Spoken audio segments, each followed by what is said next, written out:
غور سے جملہ سننا، فیصلے کے سال آ رہے. اب دنیا کی زندگی میں زیادہ وقت باقی نہیں، پوری دنیا کی زندگی میں زیادہ وقت باقی نہیں. اب فیصلے کے دن آ رہے ہیں.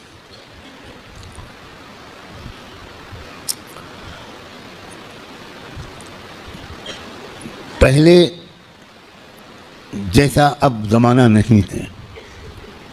ایک ایک دن جو گزر رہا ہے یہ فیصلے کے دن سے ہمیں قریب کر رہا ہے. اور فیصلے کے دن کی جو سب سے بڑی علامت ہے کہ اب فیصلے کا دن قریب ہے وہ ہے فلسطین کے حالات. کیونکہ اب بہت بڑے بڑے واقعات ہوں گے. دجال کی آمد بھی بہت دور نہیں ہے، اور حضرت عیسیٰ کی آمد بھی بہت دور نہیں ہے، اور امام مہدی کی آمد بھی بہت دور نہیں. اب مسئلہ یہ ہے کہ اگر اب بھی ہم گناہوں کی زندگی میں لگے تو ہمیں اللہ دجال کے ساتھ کھڑا کر دے گا، توبہ کی توفیق بھی ہم سے چھین لے گا. حضرت امام مہدی کے دشمنوں کے لشکر میں ہم کھڑے ہوں گے. اب یہ دیکھو، یہ وہ وقت ہے، کچھ پتہ نہیں کس وقت اگلا قدم اٹھ جائے. جو نشانیاں اللہ کے رسول نے بتائی تھیں آخری فیصلہ کن دور کی، بڑی تیزی کے ساتھ آ رہی ہیں. اس میں ایک نشانی یہ تھی کہ بہت بھیانک جنگ ہوگی یہودیوں کے درمیان اور اصلی ایمان والوں کے درمیان. اس لیے جو کچھ اس وقت غزہ اور فلسطین میں ہو رہا ہے اس سے ہر ایمان والے کا ایمان ہزاروں گنا ہر منٹ میں بڑھنا چاہیے، اس لیے کہ وہی ہو رہا ہے جو اللہ کے رسول بتا کر گئے تھے.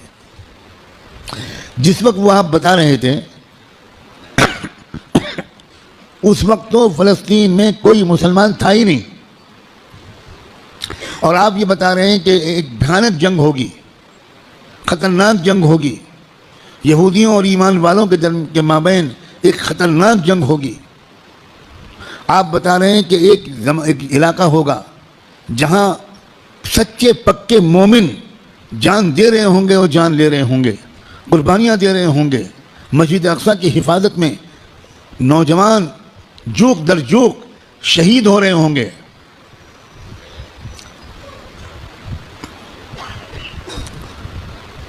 اور اللہ وہاں کے مجاہدوں سے سب سے زیادہ خوش ہوگا. اصلی ایمان والے وہیں پر ہوں گے.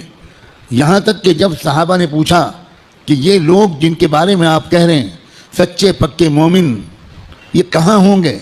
آپ نے فرمایا یہ بیت المقدس اور اس کے چاروں طرف ہوں گے، مسجد اقصیٰ اور اس کے چاروں طرف ہوں گے. بالکل ٹھیک وہی جو کچھ آپ نے فرمایا تھا اس وقت وہاں ہو رہا ہے. ہم لوگ اسی زمانے میں ہیں. آپ اس سے خوش ہوں یا آپ اس سے ناراض ہوں، ہم کو اللہ نے وہی زمانہ عطا فرمایا جس میں ہم اپنی آنکھوں سے اللہ کے رسول کی بات کو سچا پکا ہوتا ہوا دیکھ رہے ہیں. تو اس وقت وہاں جو ہو رہا ہے اس سے ہر لمحے ایمان کو بڑھنا چاہیے ہمارے. یہ ہمارا ایمان کی مضبوطی کی وجہ. لوگ الٹا سمجھ رہے ہیں یہ جو کچھ وہاں پر ہو رہا ہے اس سے خوف اس کے دل میں آ رہا ہے جو سمجھا ہوا نہیں ہے، ڈر وہ رہا ہے جو سمجھا ہوا نہیں ہے.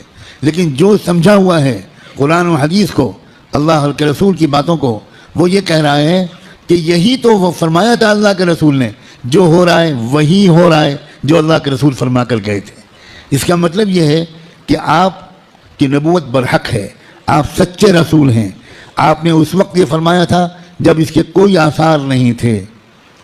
اب آپ نے جو آئندہ کے بارے میں فرمایا تھا کہ جو ہوگا، جب وہ ہو رہا ہے اور پچھلے 6 مہینے سے ہو رہا ہے، بلکہ پچھلے 75 سال سے ہو رہا ہے جو اللہ کے رسول بتا کر گئے تھے، تو اس کے بعد میں جو ہوگا اس مقابلے کا آخری انجام، اس کے بارے میں اللہ کے رسول نے جو کچھ فرمایا وہ بھی یقیناً ہو کر رہے گا. اور وہ کیا ہوگا؟ وہ یہ ہوگا کہ اللہ کے کلمے کا بول بالا وہاں سے پھیلنا شروع ہو کر پورے عالم کی ہر کچی پکے گھر میں اللہ کا کلمہ داخل ہوگا.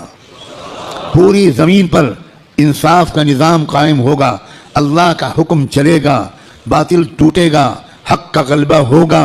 ایمان والوں کو اللہ تعالیٰ عزت، حکومت، اقتدار، طاقت، غلبہ دیں گے. ان کی قربانیوں کے انعام کے طور پر ضرور دیں گے. اور پھر دجال کا قتل ہوگا، दज्जाल से छुटकारा मिलेगा।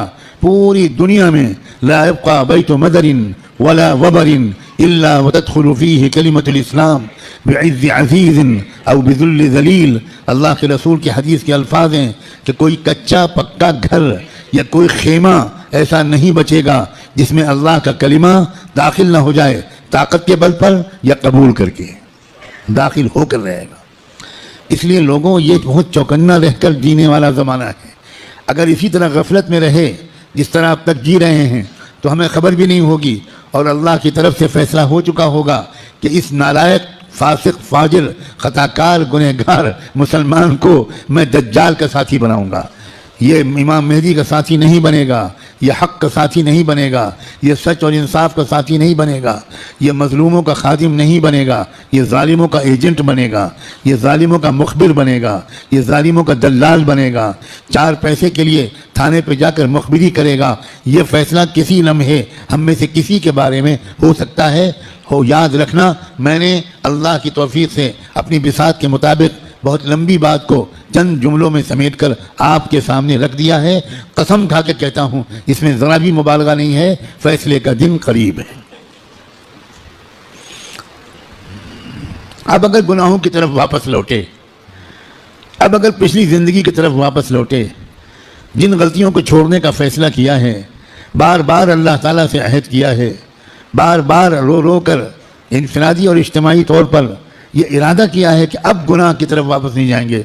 दोस्तों, अब अगर वापस गए तो पता नहीं फिर दोबारा तौबा नसीब होगी कि नहीं, क्योंकि ये जो दिन अब आ गया ज़माना, इस ज़माने को पहचानना उलमा का फ़र्ज़ है। उलमा की ज़िम्मेदारी है कि वो इस दौर को पहचाने।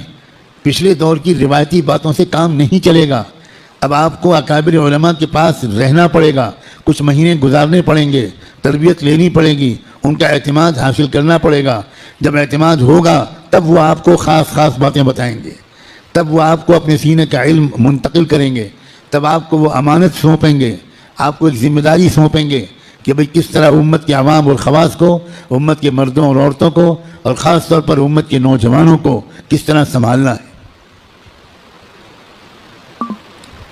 सबसे ज़्यादा बुनियादी बात इस वक्त मुझको अपने से भी कहनी है और आपसे भी, वो है इस्तिकामत।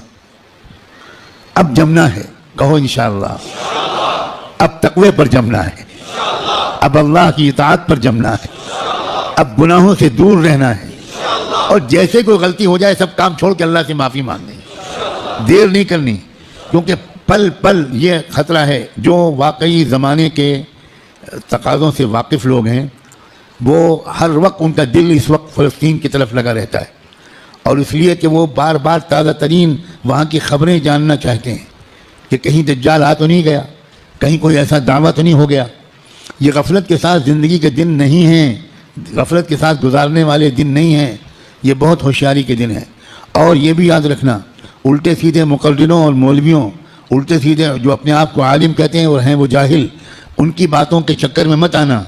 वो तरह तरह की बातें तुमको बताकर तुमको गलत रास्ते पर ले जाएंगे। जो सच्चे पक्के अकाबिरीन हैं, बड़े बड़े बुज़ुर्गों की सोहबत याफ्ता, कुरान मजीद के मुफस्सिर, कुरान को गहराई से समझने वाले, अल्लाह के रसूल की मंशा को समझने वाले, पूरी ज़िंदगी के 24 घंटे अल्लाह के दीन की खिदमत में गुजारने वाले, जिन पर वक्त के सारे बुज़ुर्गों ने एतमाद का इजहार किया, उनकी बात मानना है। वरना सोशल मीडिया पर जाओ तो 50 इंजीनियर मिलेंगे और 50 डॉक्टर मिलेंगे और 50 तरह तरह के लोग मिलेंगे जो इस्लामी प्रोग्राम चला रहे। हमारे नौजवानों को नहीं मालूम कि इस्लाम की वेबसाइट्स के नाम से जो वेबसाइट्स चल रही हैं उसमें से तकरीबन 70% यहूदियों की वेबसाइट्स हैं और बाकी कादियानियों की वेबसाइट्स हैं। कुछ हमारे मुल्क के हिंदुओं की वेबसाइट्स हैं जो इस्लाम के नाम पर चल रही हैं और उसमें कुरान का दर्स होता है, अहादीस का दर्स होता है, मसले बताए जाते हैं और हमारे नौजवान वो बेचारे बजाय उलमा से जुड़ने के वो सोशल मीडिया से मसले मालूम करते हैं। अभी मुझसे चंद दिन पहले यहीं किसी नौजवान ने पूछा कि हमें बाद मसले मालूम करने पड़ते हैं तो हम सोशल मीडिया पर जाते हैं, वहाँ परेशान ये होते हैं कि अलग अलग साइट से अलग अलग जवाब मिलते हैं। मैंने उनसे पूछा कि जब आप बीमार पड़ते हो तो सोशल मीडिया पर जाकर इलाज कराते हो? सीएम फर्नीचर नांदेड़ लाए हैं आपके लिए شادیوں میں دیے جانے والے فرنیچر خاص ہول سیل داموں میں اور ڈسکاؤنٹ کے ساتھ مضبوط اور خوبصورت لیٹسٹ ڈیزائن والے بیڈ روم سیٹ ساگوان اور ووڈ بیس مٹیریل میں دستیاب ہے۔ اسی کے ساتھ sofa set, dining table, Godrej الماری، آفس چیئر، آفس ٹیبل واجبی داموں میں دستیاب ہے۔ ایک بار ضرور تشریف لائیں۔ ہمارا پتہ ہے CM furniture and home appliances, famous function hall کے پاس، الہی مسجد کے سامنے، Mal Tekri, Deglur Naka road, Nanded. Mobile number 9923106277۔